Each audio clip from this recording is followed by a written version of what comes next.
sudah belajar tentang ciri-ciri makhluk hidup. Sekarang ibu mau tanya siapa yang masih ingat ciri-ciri makhluk hidup itu apa saja? Yang pertama, Bergerak.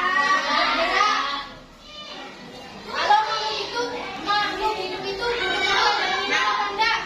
Berarti ciri-cirinya yang kelima yaitu makan dan minum.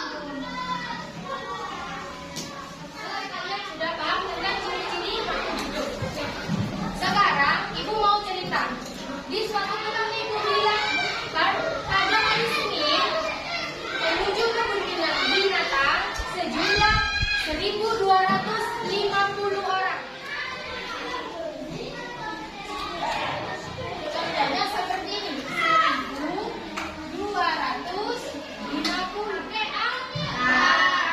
Sekarang sudah tahu ya perbedaannya antara nama bilangan sama lambang bilangan. Benar teman-teman? Sekarang ibu kasih contoh lagi. Mbak Salvira, coba maju ke depan. Ibu minta tolong dituliskan nama bilangannya.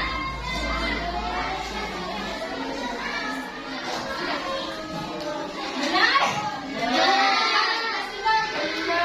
Kasih tepuk tangan dong buat tentunya.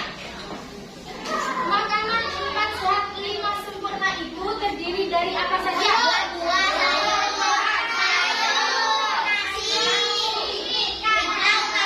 Lauk pauk, susu, benar sekali.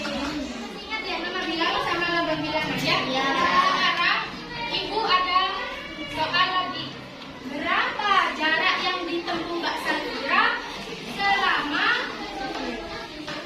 25 menit? Tinggal ditambah 3.800. Berarti selama 25 menit ini ditambah ya, jadi 25 menit. Jarak yang ditempuh Mbak Salvira adalah 3.800 meter. Paham anak-anak?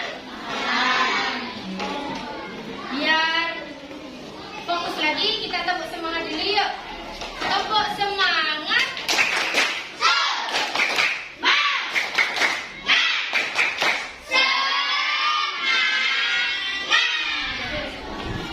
Sekarang ibu mau membagikan LKPD. Kalian harus membentuk kelompok sejumlah 7. Jadi satu kelompok berjumlah 4 orang. Ini langsung berhadapan-hadapan duduknya. Kelompok 1